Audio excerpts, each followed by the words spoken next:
Okay. So let's start with you, Ryan, because you went viral a couple months ago on my page, actually, with a clip that I shared, and you were talking about your preference in younger women. And I believe the word you used was malleable. And the crowd went wild. Yeah. So, went very viral for that. The crowd went wild. So, do you stand 10 toes down by that statement? Do you want to retract it? What's your current? I do think that in the past, I was prone to use some flagrant language. Okay. So malleable. Intentionally or? I would say intentionally, for sure.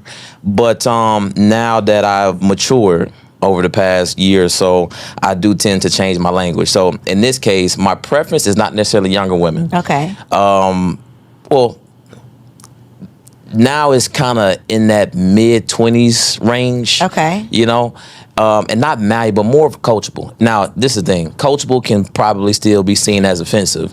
But in my opinion, if I'm running a team, right, I'm taking care of my ladies, I'm taking care of my kids. Did you say ladies? My lady and my kids. Okay. Yeah, I did say ladies though. He did. Yeah. I want to be clear. Okay. Right now it is ladies, but if I'm taking care of the fam, right, and I want to put them in the best position, then of course I'm going to want somebody on my team who's going to be able to facilitate and adhere to whatever instruction or guidance I might be providing at that time. And I don't think that's, unreasonable. And in fact, I think that most men would like higher levels of cooperation from their women. I agree with that. And I think a lot of times where the confusion comes in and the gender wars and all of the things that people going crazy in the comments, it's not necessarily the intention of what we're saying, but it's simply how we're saying it. Right. So I don't think that it's unreasonable or unrealistic or outrageous for a man to want a younger woman for all of those reasons that you just said.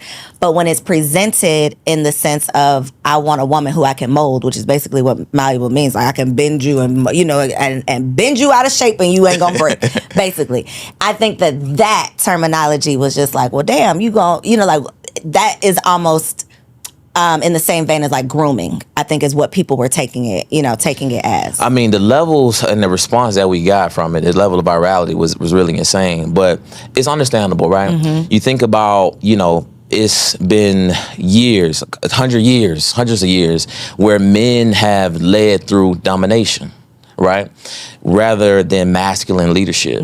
So if you have these women who, don't have the best upbringing in terms of having a 2-parent household where both a man and a woman is present and, giving them the instruction and level of tutelage that they need to be successful in relationships, when you hear somebody like me saying malleable online, it's going to drive you pretty nuts. So I do understand it, but I think as a whole, it's best that we do find ways that, at least be open to listening to each other.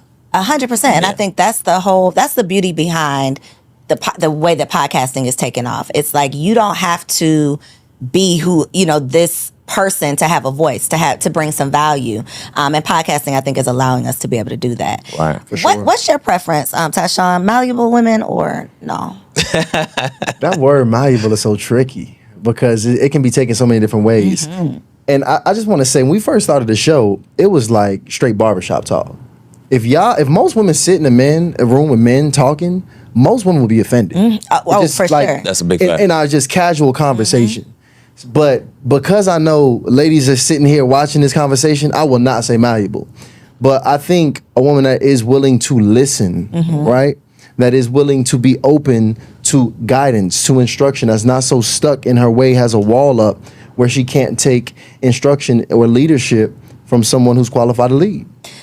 Ooh, heavy on the qualified to lead. I think that is where a big disconnect comes from. And it's not, in my opinion, the man's fault. It's the woman has such a terrible history of bad choosing that they don't even allow what could be a good choice to, be that masculine leader, or because they've made so many bad choices that now they're just expecting that this is going to be another bad choice. Or they just have had bad masculine relationships even in family. Like they haven't had healthy masculine relationships, whether it was with their father, their brother, their uncles. Men have taken advantage of them in their own family that they should have entrusted. So it's a lot of reasons that young ladies are not able to be open to masculine leadership, whether qualified or not. But yes, and picking is definitely one of those. So what does taking, I don't want to say being submissive, but what does, I guess, taking your leadership look like as a girlfriend versus a wife? So, it's interesting because when I think about me dating now, and I think about what it looks like for me to lead on a day-to-day basis in my relationship, leadership it can go from small to big things. And I think women have to look, especially when dating, at the small things that he does, because that's really what you're gonna be able to evaluate at that point. So how might he instruct you to stand on one side of the sidewalk? How might he instruct you and prepare you before the date? How does he instruct you to, or watch over you as you walk back into the house after the date is over?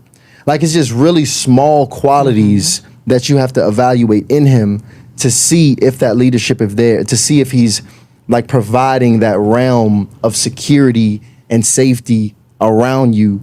So it's not always, what house you're gonna buy or the big decisions in which you evaluate leadership. It's the very small things.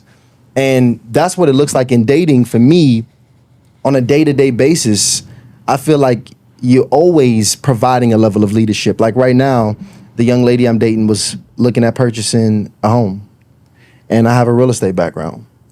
So I could have been in a situation where I just go ahead, sit back, I let her do all the work. She come to me, she asks me questions here and now, I throw a couple tips at her, I sit back, and I let her just kind of go about that process. But like, ideally, what I'm gonna do for her in that situation is I'm gonna provide a little bit of structure for her. So I'm gonna say, hey, babe, look, when we look for the house, I recommend, all right, because first of all, what's your budget? What's this? Cool. All right, look, we need to look in these areas. You ain't gonna find no kind of house like this in this kind of area, so we're gonna look for townhomes. Search here. We're gonna use here. Matter of fact, I got a mortgage lender. I'm gonna send you this person here, and we're gonna kind of give her this structure and process for her to be able to then go ahead, because she's talented. So I ain't gotta do too much for her. I just give her this structure, and boom, she takes the game, and bam, and she appreciates that. That is a great, realistic example.